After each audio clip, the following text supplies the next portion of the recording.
l'actualité de la vie publique, un podcast du site viepublique.fr.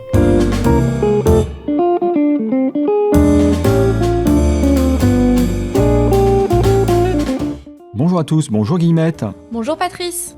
Les 6 et 9 juin 2024 ont lieu les élections européennes. À cette occasion, 720 eurodéputés seront élus par les électeurs des 27 États membres pour siéger au Parlement européen.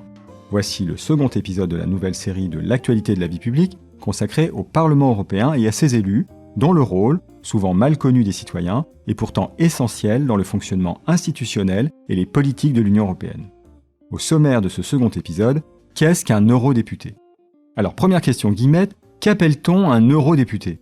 Pour vous répondre très simplement, Patrice, un eurodéputé est un député élu au Parlement européen. C'est l'équivalent à l'échelle européenne de nos députés nationaux. Mais alors, comment les eurodéputés sont-ils élus compte tenu des différences entre les systèmes électoraux de chaque État membre ? Les modalités d'élection des eurodéputés sont régies à la fois par la législation européenne, qui fixe des dispositions communes à l'ensemble des États membres, et par le droit national, qui varie d'un pays à l'autre. Pour être plus précise, parmi les dispositions communes, vous pouvez retenir que tous les eurodéputés sont élus au suffrage universel direct pour un mandat de 5 ans au scrutin proportionnel, que ce scrutin est libre et secret, et qu'il est ouvert à tous les ressortissants des États membres ayant le droit de vote. L'âge de la majorité électorale est néanmoins différent selon les pays. Vous pouvez également retenir que le vote est organisé dans tous les États membres sur une même période, entre le jeudi matin et le dimanche soir suivant. Enfin, tout citoyen de l'Union résidant dans un État membre dont il n'est pas ressortissant a le droit de voter lors des élections européennes dans l'État membre où il réside, et ce, dans les mêmes conditions que les ressortissants de cet État. Et quelles sont les dispositions régies par le droit national ? De nombreuses autres dispositions importantes, comme le nombre de circonscriptions, par exemple, sont régies par le droit national. Ainsi, dans la plupart des États membres, il n'y a qu'une seule circonscription électorale. C'est le cas en France, par exemple, depuis 2019. Mais en Belgique, en Irlande, en Italie et en Pologne, les électeurs votent dans le cadre de circonscriptions régionales. Enfin, en Allemagne, il s'agit d'un système mixte.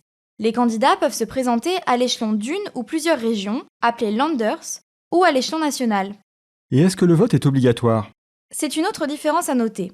Le vote est obligatoire en Belgique, en Bulgarie, au Luxembourg, à Chypre et en Grèce, tandis qu'il ne l'est pas dans les autres États membres. Une fois élus, Guillemette, tous les eurodéputés travaillent-ils au même endroit ? Très bonne question, Patrice. Les citoyens se demandent en effet souvent pourquoi les eurodéputés font la navette entre Strasbourg et Bruxelles. Chaque mois, un eurodéputé consacre au moins 4 jours consécutifs aux sessions plénières à Strasbourg. Les textes y sont examinés en première lecture avant d'être soumis au Conseil de l'UE. Je précise que le Conseil de l'UE est l'institution qui représente les États membres. Il est composé des représentants permanents de chaque gouvernement. En session plénière, les eurodéputés s'expriment également sur des sujets variés selon un ordre du jour défini par les présidents des groupes politiques. Les séances sont publiques et permettent de débattre puis de voter les textes législatifs. 4 autres jours du mois, au minimum, sont consacrés aux réunions des commissions parlementaires à Bruxelles. Entre tous ces déplacements, les eurodéputés ont-ils, comme nos députés nationaux, un lieu de permanence pour aller à la rencontre des électeurs ? Tout à fait. Une semaine par mois, les eurodéputés se rendent dans leur circonscription afin d'être auprès des citoyens. Il n'y a cependant aucune règle concernant l'implantation locale. Les députés sont libres dans l'établissement de leur permanence. En France, par exemple, où le vote a lieu dans une seule et unique circonscription nationale, les eurodéputés peuvent établir leur permanence dans la ville de leur choix. Alors maintenant, Guillemette, comment définiriez-vous le rôle des eurodéputés au Parlement européen ? Tout d'abord, compte tenu de leur élection au suffrage universel direct, les eurodéputés sont chargés de représenter les citoyens européens au sein de l'UE. Cette composante démocratique est essentielle pour comprendre leurs pouvoirs et leur action au sein des institutions européennes. Au titre de cette fonction représentative, les eurodéputés discutent, amendent et votent les actes législatifs proposés par la Commission. Ils votent également le budget de l'Union. Ce budget vise à financer des investissements communs dans l'agriculture et la politique de développement et de cohésion des régions, qui représentent près des 2/3 du budget de l'UE. Viennent ensuite l'action extérieure, la recherche et l'innovation, les migrations, la politique spatiale ou encore la sécurité et la défense. Je précise que le budget annuel de l'UE s'inscrit dans un cadre pluriannuel fixé pour 7 ans. Ce dernier permet de définir à moyen terme là où l'Union doit concentrer ses dépenses. Le cadre pluriannuel indique les montants maximums sur lesquels l'UE peut s'engager chaque année pour financer ses politiques. Pouvez-vous me citer quelques grands textes votés par les eurodéputés ces dernières années ?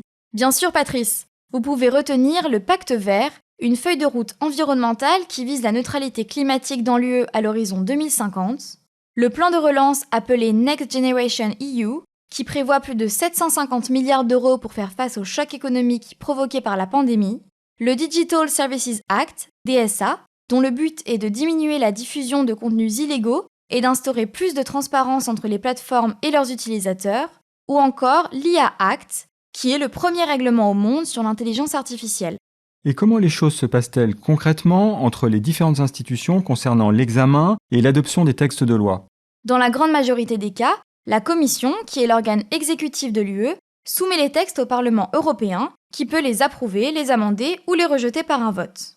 Après cela, le texte est remis au Conseil de l'Union européenne, qui décide ou non d'approuver la version défendue par les eurodéputés. Il s'agit d'une procédure de colégislation dans laquelle le Conseil et le Parlement sont à égalité.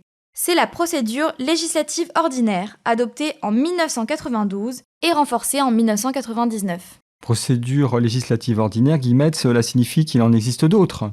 Bien vu, Patrice. Il existe également 2 procédures législatives spéciales. La première est la procédure d'approbation. Le Parlement peut accepter ou rejeter une proposition législative à la majorité absolue, mais contrairement à la procédure ordinaire, il ne peut pas l'amender. Cette procédure concerne 16 domaines d'importance majeure, parmi lesquels l'adhésion de nouveaux États membres, la signature d'accords internationaux ou encore la désignation du président de la Commission européenne. La seconde est la procédure de consultation. Le Conseil peut consulter les parlementaires, mais il n'est pas tenu de prendre leur avis en compte. Cela concerne une 50aine de sujets, notamment en matière fiscale. Finalement, si je dois résumer, les eurodéputés partagent le pouvoir législatif avec les autres institutions de l'Union européenne. C'est ça. Avec le temps, le pouvoir du Parlement européen s'est renforcé. L'élection des eurodéputés au suffrage universel direct depuis 1979 a renforcé la légitimité démocratique de ces derniers.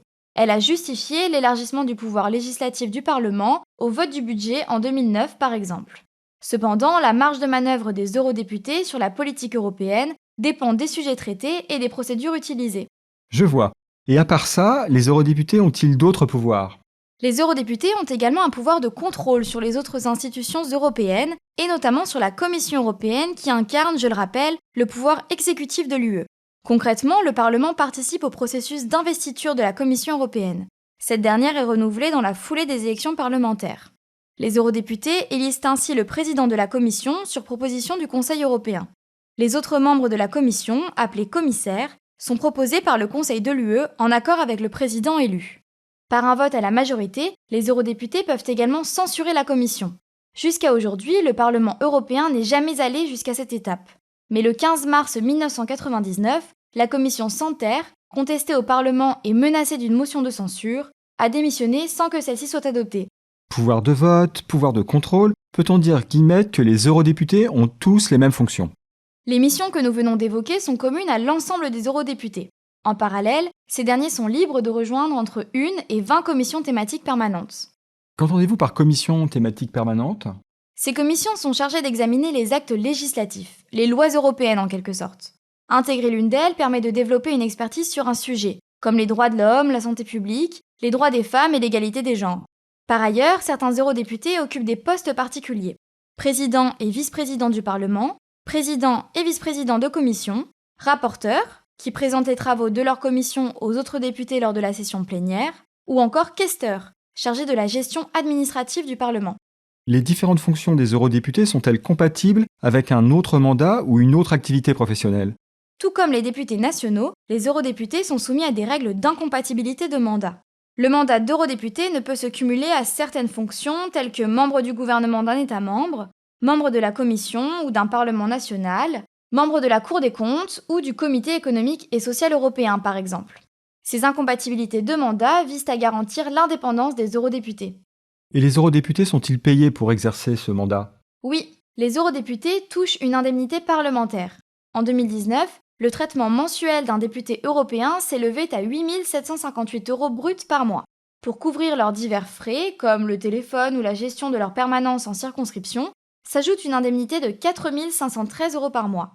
Cette dernière peut être suspendue si le parlementaire assiste à moins de la moitié des séances plénières tous les ans. Les eurodéputés sont-ils soumis à des contrôles pour justifier cette rémunération? Pas vraiment. C'est d'ailleurs pour cela que les modalités de l'indemnité parlementaire sont régulièrement critiquées. Plus largement, les eurodéputés jouissent d'une immunité parlementaire. Cela signifie qu'ils ne peuvent subir de poursuites judiciaires ni de restrictions de leur liberté personnelle durant l'exercice de leur mandat. Au même titre que l'indemnité parlementaire, l'immunité existe au nom de l'indépendance des eurodéputés. Puisqu'on parle d'indépendance, Guillemette, quelles sont les pratiques autorisées en termes de lobbying dans l'Union européenne ? Les représentants d'intérêts privés, qu'on appelle aussi lobbyistes, sont des acteurs centraux du processus décisionnel au sein des institutions européennes. Ils sont environ 50 000 à Bruxelles, lieu de rencontres quotidien avec les députés européens. En guise de comparaison, la HATVP, Haute Autorité pour la transparence de la vie publique, recense un peu moins de 2900 lobbyistes en France. L'Union européenne a mis en place un accord interinstitutionnel et un code de conduite pour contrôler l'action des lobbyistes. Mais ce cadre a récemment montré ses limites. Le 9 décembre 2022, certains États tiers sont accusés d'avoir mis en place un vaste réseau d'influence au sein du Parlement européen avec l'aide de plusieurs eurodéputés. Certains ont estimé que cette affaire était révélatrice des failles de l'UE en termes de transparence du Parlement et de régulation des activités d'influence. Des mesures ont-elles été prises depuis cette affaire ? Au lendemain de cette affaire, quelques mesures ont été mises en place. Depuis le 1er novembre 2023, tous les eurodéputés qui occupent un poste spécifique, président, vice-président, questeur, doivent remplir une déclaration sur la connaissance des conflits d'intérêts dans laquelle ils précisent s'ils sont ou non en situation de conflit d'intérêts.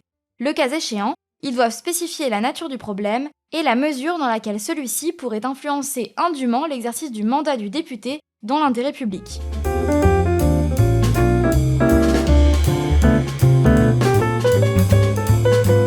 Eh bien, c'est la fin de cet épisode. Merci beaucoup Guillemette. Nous serons désormais incollables sur le rôle et les pouvoirs des eurodéputés. Je vous rappelle également que le premier épisode de cette série spéciale Élections européennes est consacré au Parlement européen. Vous pouvez nous réécouter gratuitement sur vos plateformes préférées et notre chaîne YouTube. N'hésitez pas à vous y abonner. Et pour en savoir plus, rendez-vous sur notre site internet viepublique.fr et nos réseaux sociaux. On se retrouve très bientôt. Au revoir à tous. Au revoir Guillemette. Au revoir Patrice.